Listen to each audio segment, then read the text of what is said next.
Selamat malam. Topik kali ini akan membahas tentang produk domestik bruto atau dikenal PDB. Disampaikan oleh Bambang Sugiono Agus Purwono, Politeknik Negeri Malang. Adapun pokok bahasan, pendahuluan, pengertian, studi pustaka, contoh soal, ringkasan, dan soal-soal latihan. Definisi daripada PDB adalah dalam bidang ekonomi, PDB adalah nilai pasar semua barang dan jasa yang diproduksi oleh suatu negara pada periode tertentu. PDB merupakan salah satu metode untuk menghitung pendapatan nasional. Yang lain lagi, PDB diartikan sebagai nilai keseluruhan semua barang dan jasa yang diproduksi di dalam wilayah tersebut dalam jangka waktu tertentu, biasanya per tahun. PDB berbeda dari produk nasional bruto karena memasukkan pendapatan faktor produksi dari luar negeri yang bekerja di negara tersebut. Sehingga PDB hanya menghitung total produksi dari suatu negara tanpa memperhitungkan apakah produksi itu dilakukan dengan memakai faktor produksi dalam negeri atau tidak. Sebaliknya, produk nasional bruto memperhatikan asal-usul faktor produksi yang digunakan.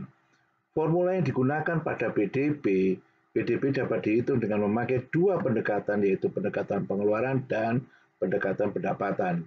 Rumus umum untuk PDB dengan pendekatan pengeluaran adalah PDB berbanding langsung dengan konsumsi masyarakat ditambah investasi baik dalam negeri maupun luar negeri, kemudian anggaran belanja pengeluaran pemerintah, dan ditambah dengan ekspor dikurangi import, atau PDB sama dengan C plus I plus G plus X min M. C adalah consumption, I adalah investment, kemudian G adalah government purchase, dan X adalah export, M adalah import. Perkembangan PDB dapat dilihat pada tabel berikut ini. Dari tahun ke tahun angkanya meningkat sampai tahun 2015. Kemudian juga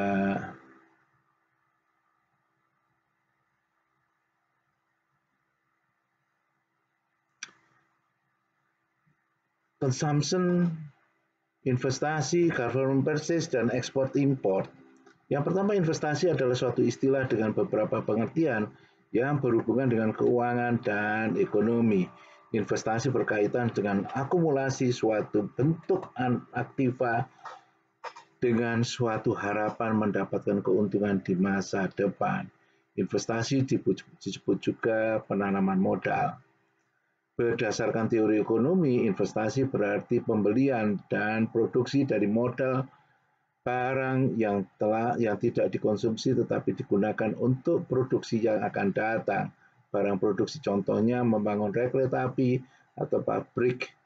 Investasi adalah suatu komponen dari PDB dengan rumus PDB sama dengan C plus I plus G plus X min M. Beberapa produk investasi dikenal sebagai efek atau surat berharga. Definisi efek adalah suatu instrumen bentuk kepemilikan yang dapat dipindahtangankan dalam bentuk surat berharga, saham, atau obligasi. Bukti hutang, promissory note, bunga, atau partisipasi dalam suatu perjanjian kolektif, reksadana, hak untuk membeli suatu saham, rights, garansi untuk membeli saham pada masa mendatang, atau instrumen yang dapat diperjualbelikan. Bentuk investasi ada 3, investasi tanah, investasi pendidikan, dan investasi saham. Risiko investasi selain dapat menambah penghasilan seseorang, investasi juga membawa risiko keuangan jika investasi tersebut gagal. Kegagalan investasi disebabkan oleh banyak hal, di antaranya adalah faktor keamanan, baik dari bencana alam atau diakibatkan faktor manusia atau ketertiban hukum. Ekspor adalah proses transportasi barang atau komoditas dari suatu negara ke negara lain. Ekspor dikatakan surplus apabila ekspornya lebih besar daripada importnya. Sedangkan defisit adalah apabila nilai ekspornya adalah lebih kecil daripada importnya. Jenis kegiatan ekspor bagi dua, ekspor langsung dan ekspor tidak langsung. Ekspor langsung adalah menjual barang dan atau jasa melalui perantara atau eksportir yang bertempat di negara lain atau negara tujuan ekspor. Penjualan dilakukan melalui distributor dan perwakilan penjualan perusahaan. Keuntungannya, produksi terpusat di negara asal dan kontrol terhadap distribusi lebih baik. Kelemahannya, biaya transportasi lebih mahal untuk produk dalam skala besar dan adanya hambatan perdagangan serta proteksionisme. Ekspor tidak langsung adalah teknik di mana barang dijual melalui perantara atau eksportir negara asal, kemudian dijual oleh perantara tersebut melalui perusahaan manajemen ekspor, export management companies, dan perusahaan pengekspor atau export trading companies. Kelebihannya, sumber daya produksi terkonsentrasi dan tidak perlu menangani ekspor secara langsung. Kelemahannya, kontrol terhadap distribusi kurang dan pengetahuan terhadap operasi di negara lain juga kurang. Pada umumnya, industri jasa menggunakan ekspor langsung, sedangkan industri manufaktur menggunakan keduanya. Ekspor Indonesia dari tahun ke tahun, kita dapat lihat dari tahun 1990 dan seterusnya. Tahapan ekspor. Dalam perjalanan ekspor perlu dilakukan berbagai persiapan. Berikut 4 langkah persiapannya. Yang pertama adalah identifikasi pasar yang potensial, penyesuaian antara kebutuhan pasar dengan kemampuan, analisis SWOT, strength, weaknesses, opportunity, and threats, kekuatan daripada perusahaan dan kelemahan daripada perusahaan, peluang di luar perusahaan dan hambatan yang di luar perusahaan. Melakukan pertemuan dengan eksportir atau agen, dan alokasi sumber daya. Ada beberapa istilah tentang produk ekspor, yaitu komoditi ekspor Indonesia. Ada 10 komoditis Indonesia, misalkan tekstil, kemudian produk hasil hutan, elektronik, karet, dan produk karet, sawit, dan produk sawit, otomotif, alas kaki, udang, kakao, dan kopi. Namun pasar internasional semakin kompetitif sehingga 10 komoditis ekspor utama Indonesia terdiversifikasi. Komoditas lainnya yaitu makanan olahan, perhiasan, ikan dan produk ikan, kerajinan dan rempah-rempah, kulit dan produk kulit, peralatan medis, minyak atsiri, peralatan kantor, dan tanaman obat. Import adalah proses transportasi barang atau komoditas dari suatu negara ke negara lain secara legal, umumnya dalam proses perdagangan. Proses import umumnya adalah tindakan memasukkan barang atau komoditas dari negara lain ke dalam negeri. Import barang secara besar umumnya membutuhkan campur tangan dari bea cukai di negara pengirim maupun penerima. Import adalah bagian penting dari perdagangan internasional, sedangkan kebalikannya adalah ekspor. Pertumbuhan ekonomi Indonesia dari tahun ke tahun dapat dilihat pada data seperti ini, tapi sekarang sudah ada perubahan yang cukup bagus. Kita lihat bahwa PDB Indonesia tahun 2010 tembus 700 miliar US dollar. Saat ini sudah 14.000 miliar US dollar. Jadi cukup besar sekali. 14.000 triliun rupiah. Kemudian pertumbuhan ekonomi masih bagus di Indonesia saat ini. Masih positif sehingga Indonesia masuk G20, grup 20. Grup negara-negara yang pertumbuhan ekonominya positif selama beberapa tahun. Data BPS tahun 2000 tercatat sebanyak 108,21 juta orang bekerja di Indonesia yang berasal dari berbagai sektor baik formal maupun informal. Agustus 2009 orang yang bekerja mencapai 104,87 juta orang. tambahan yang bekerja setiap tahun 3,34 juta orang. 3 faktor pendorong utama pertumbuhan ekonomi Indonesia adalah konsumsi rumah tangga 4,6%, investasi baik penanaman modal asing maupun penanaman modal dalam negeri, kemudian ekspor daripada komoditas ataupun minyak atau yang lain. Pertumbuhan ini tidak didukung oleh konsumsi pemerintah 0,3 atau government spending. Kemudian yang lain lagi adalah PDB. PDB Indonesia tahun 2010 tembus 700 miliar.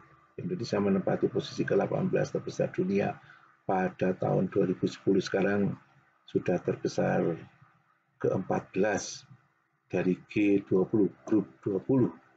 Dan PDB Indonesia pada tahun ini sekitar 14.000 triliun rupiah. Ini pada tahun sebelumnya, jadi meningkat terus PDB tersebut bisa digunakan ini pada data tahun 2009 sampai 2014 adalah sebesar ini. Pendapatan per kapita pemerintah memprediksi pada tahun 2025 bakal tembus 12.900 sampai 16.100 dolar atau sekitar 116 sampai 140 juta 145 juta rupiah per kapita. Tahun 2010 pendapatan per kapita adalah 3.000 atau sekitar 27 juta rupiah per tahun. Produk domestik bruto ini diperkirakan tahun 2025. APBN kita dari tahun ke tahun dapat dilihat di sini. Ekspor impor, BPS menyatakan untuk pertama kalinya neraca perdagangan RI pada tahun 2010 mencatat defisit sebesar 128,7 juta US dollar. Defisit adalah impor, nilai impor lebih besar daripada ekspor. Ekspor Juli tahun 2010 mencapai 12,49 miliar US dollar, naik sekitar 25%.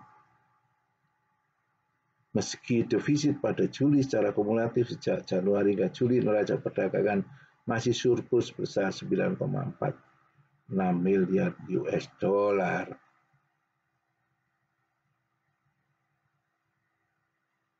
Ekspor impor ini data silakan dipelajari.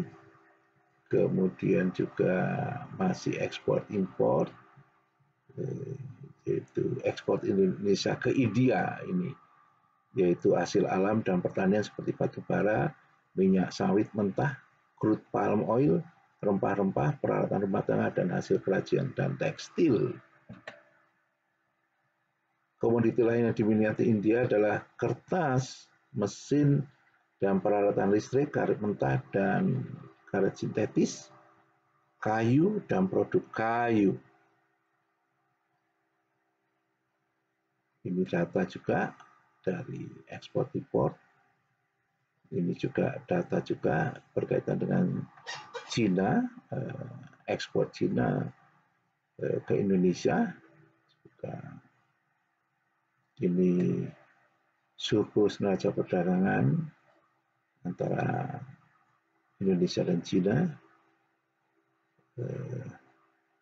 Investasi jadi meningkat, juga ekspor crude palm oil dan otomotif, ekspor non migas, import Indonesia beberapa tahun yang lampau seperti ini datanya. Ini adalah ekspor Indonesia tahun 2010 tembus 150 miliar US dollar. Ini juga data ekspor non migas. Ini juga import Indonesia, ini datanya Ini juga ekspor non migas Indonesia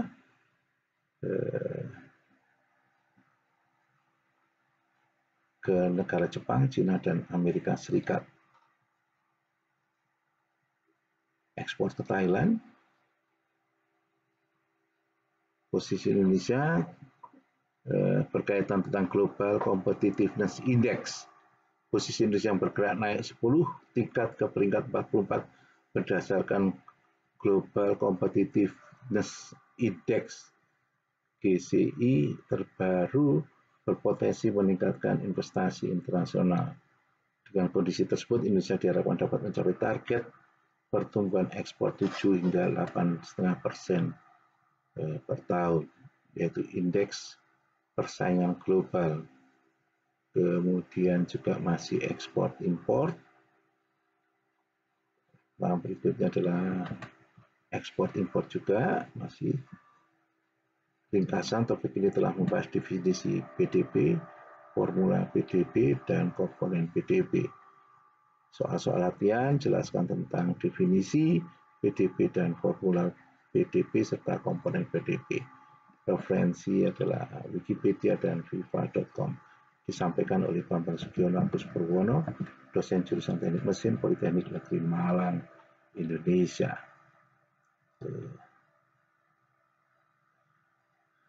Terima kasih atas perhatiannya dan sampai berjumpa lagi di topik yang lain. Jangan lupa subscribe, komen, like, and share. Bambang Sugiono Agus Purwono.